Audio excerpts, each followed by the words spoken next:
If I only had one item that I was allowed to carry in the wilderness, it wouldn't be a tarp, water bottle, wouldn't be cordage, it wouldn't even be a lighter. If I only had one thing that I could carry, it would be my knife. Because with this, I can do everything else. This is like the minimum thing that I would want to have. A knife is nothing more than a sharp edge with a handle on it to keep you from cutting yourself. The best knife is the one you have when you actually need it. But with that said, there are certain characteristics of certain knives that are better for some tasks than others are.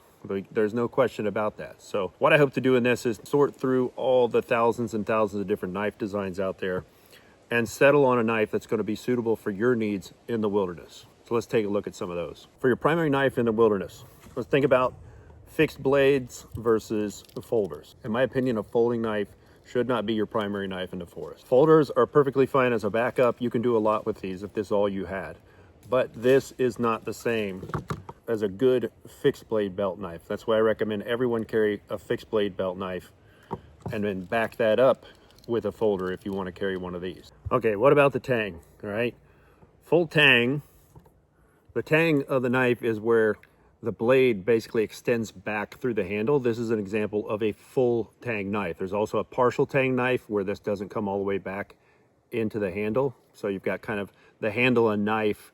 The handle and the blade are kind of two separate entities working together if you think of it that way. And then a rat tail tang is an even thinner portion of that blade, extends back usually all the way through the handle, and it's peened off on the back end. I don't have an example of any partial tang knives on this table, nor do I have any rat tail tangs represented for this video. But with that said, do I believe that a single piece of steel that makes up this blade plus the handle, do I believe that's the strongest? Yes, I do believe that's the strongest. It just makes sense to me that that single piece of steel is going to be stronger. With that said, that doesn't mean that a partial tang or even a rat tail tang aren't strong enough. If you're abusing the knife and going through like the popular stress tests and knife abuse tests that I see online all the time, then yeah, you probably do want a full tang knife. You probably want to get just a lawnmower blade and go ahead and put an edge on that, wrap it with some tape to keep from cutting yourself, and you've got the type of knife you need. I believe the full tang is the strongest. I believe that partial tang and a rat tail tang can be strong enough. Most of the time they're going to be strong enough unless you're doing crazy things with your knife that you shouldn't be doing. That's a long way of saying I personally prefer a full tang knife, obviously, since I've got 1, 2, 3, 4, 5, I've got 6 knives on the table here and all of them are full tang. So yes, that is a preference of mine. But I also have other knives that are partial. I have other knives that are rat tail tangs, and there's nothing wrong with any of them. Do I believe they're as strong as a full tang knife? I doubt it, but that doesn't mean they're not strong enough. What about blade length, right? There's a lot of debate on that. A lot of people like these big, massive Jackhawk 9000s available at Walmart. Blade size, in my opinion, should be no more than 4 to 6 inches. Once you get past that, it really just gets a little too cumbersome when you're trying to use it for what you're actually going to use a knife for. You get a lot shorter than that, it gets a little less useful for things like splitting kindling, splitting friction fire sets, that sort of thing. So I think 4 to 6 inches is about perfect. 5 inches kind of splits the difference between those two. I think the easiest way to kind of check is place your blade up against your palm, and it should be about the size of your palm. That's about the perfect size blade for me right there. Now let's talk about blade profiles. When I'm talking about blade profiles, what I need you to understand is the center of the handle versus the tip. Where the tip is in relation to that center line of this knife is kind of how you determine what that profile is. So this particular one is what you would call a spear point. This is a Kephart style blade. If you notice, the tip of the blade is perfectly in line with the center of the knife, right? So that is a spear point. Spear points are best for overall utility. They're great for leverage. They're just a great knife in that way. And the Kephart model is one of the models that have kind of stood the test of time. So that is a spear point. If we start going down further away from that center line, like this one, there's your center line. If we keep drawing that center line out, you'll notice that the tip of the blade is actually lower than that. This is called a drop point.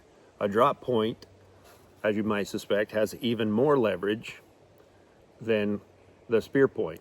All right, let's kind of compare those two. So this is also a good utility knife. Now, when we start to go from center line up, you get into the style of knife that I personally prefer. This is a Puko. This is a straight back profile, meaning the top of the blade is straight. So this straight back on this blade brings that point higher above the center line of the knife. This creates a better belly on the knife, so this is a better knife for carving tasks if you compare it to the spear point or the drop point, right? So both good utility. This one's fine utility, but better at carving. This edge geometry right here, this kind of belly on this, more closely matches your anatomy when you're making a slice in a piece of wood. So that is perfect for carving. This is my preference, honestly. You do lose a little bit of leverage, but what you lose in leverage, you gain in that slicing function, that natural slicing function of the knife. So this is my preference. This is a straight back. If you go even higher than that away from center, like the Nessmuck, you'll notice that the tip of this blade is way, way up compared to, it almost sweeps up compared to the center line of the handle. So not a lot of leverage on this, but it does have a huge belly on it. So great for slicing. This is also great for skinning game, right? Because you're kind of able to use it to kind of feather and just barely use just one portion of the curve of this blade, that belly. You can use that up against the hide and really separate the meat from the hide pretty easily. So this is more of a skinning type knife, or butcher style knife, if you want to think of it that way. But again, Nessmuck was another famous woodman, just like Kephart. This has stood the test of time. This is a good design. He used it for everything, and he used to stomp around up here in the Adirondacks back in his day. So again, in the end, the knife you have is the best knife, and it's just a sharp edge with a handle on it. All right, let's transition now to talking about different grinds. There's a bunch of different grinds out there. You've got a convex grind, like this particular Nessmuck is a convex grind. I know it's really difficult to see, but I think we all know what a convex shape looks like. By convex, I mean that, you know, it's not two straight angles like this. It's convex that comes to a straight edge like that. A convex is the strongest grind because it has the most amount of meat on the bone before it goes thin where that sharp edge is. It is the strongest, but the drawback to that is that it does take a little bit of experience and know-how to kind of sharpen that curve and have them meet in the center from both sides. So extra strong, hard to maintain, not my personal choice. And you have another grind, a flat grind. A flat grind basically means that from the spine or close to the spine, it is just a flat face all the way down to the sharp edge. Typically you remove a lot of meat away from the knife with this, and it tends to make for a much thinner blade. And you usually don't see these in the forest. This isn't a woodsman's knife. This is actually a chef's knife. That flat grind is typically something you'll see in the kitchen, not in the woods. So it's not my choice either. Then you have all three of these actually have a Scandi grind, and that's a Scandi to 0. And the reason they all three have that is because that's my preferred grind. I think the Scandi grind is the best grind for carving, and carving is what you do most as a woodsman. It just is. Carving trap triggers, carving notches for shelters, pack frames, bow drill sets, hand drill sets, baby fire saw sets. This Scandi grind, is superior for all of those carving tasks. It's also the easiest one, in my opinion, to maintain in the field because you have basically the face of the blade, and then you've got one angle that goes all the way down to 0 and the same angle on the opposite side. So those two come together at a very fine edge, and that's where you get your sharpness. Drawback to that is that's where it's the most fragile, is right up there on the very edge where those two angles come together. But a true Scandi is Scandi down to 0 degrees. These are all true Scandis. There's no micro bevel, there's no secondary bevel. This is just a true Scandi grind. This thing will chew through wood when you're carving. When it does go dull, really easy to maintain in the field. So this again is my preference. Now I want to talk to you about a grind called a saber grind. All right, like this one has a saber grind. If you look at this at first glance, it kind of looks just like a Scandi, right? You've got the flat face, and then you've got a single bevel right here. Same thing on the other side, they come together. I don't know if you can see it, but you notice that there's actually another angle down there at the very bottom. That is a secondary bevel. It's hard to see, but there's actually a secondary angle on the very bottom edge of that. So this flat right here, of course, isn't sharp. This angle right here is not sharp either. The only thing that's actually sharp is that very last bit of angle, that micro bevel, or that secondary bevel down there that makes it a saber grind. A lot more strength than a Scandi. Still fairly easy to sharpen in the field because there's only those simple angles coming together, but I don't think it carves as well as a Scandi that goes down to 0. It just doesn't. And I think this is still easier to maintain, even if the edge is a little more delicate and more fragile. That can be fixed with a good heat treat. Your knife should have a good heat treat. The last grind I'll tell you about, I don't have an example of that. I was lucky to have an example of a chef knife that has a flat, right? This is just not common.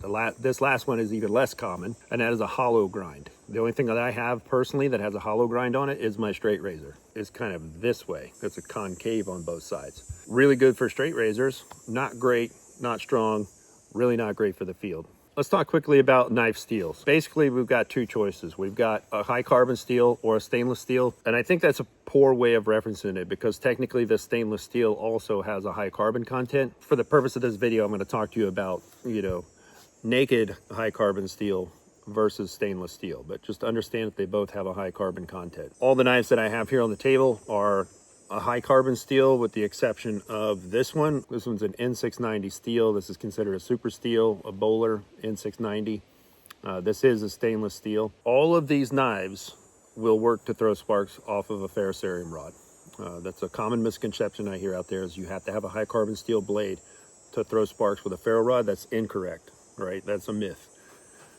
The only thing that matters is that your knife is sharper or your knife is harder than the ferrocerium rod. I can remove material from a ferro rod with glass, with ceramic. It doesn't matter what type of steel it is. That's not a thing. The only time that does matter is if I want to take a natural piece of stone like a flint, chert, or a quartzite and throw sparks off of the spine of my knife.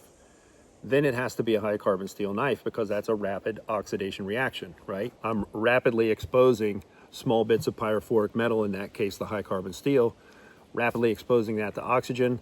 The reaction is that you get that spark. But again, oxidation and corrosion and rust are the same thing. So the metals that they mix in to the high carbon steel to make our stainless steels, they prevent stains, oxidation, rust. So those very same compounds will also prevent that rapid oxidation reaction if you were to remove small bits of metal off the back of a stainless steel knife, right? So that's the only time it matters, stainless versus high carbon, in that context. All right, they all work with ferro rods.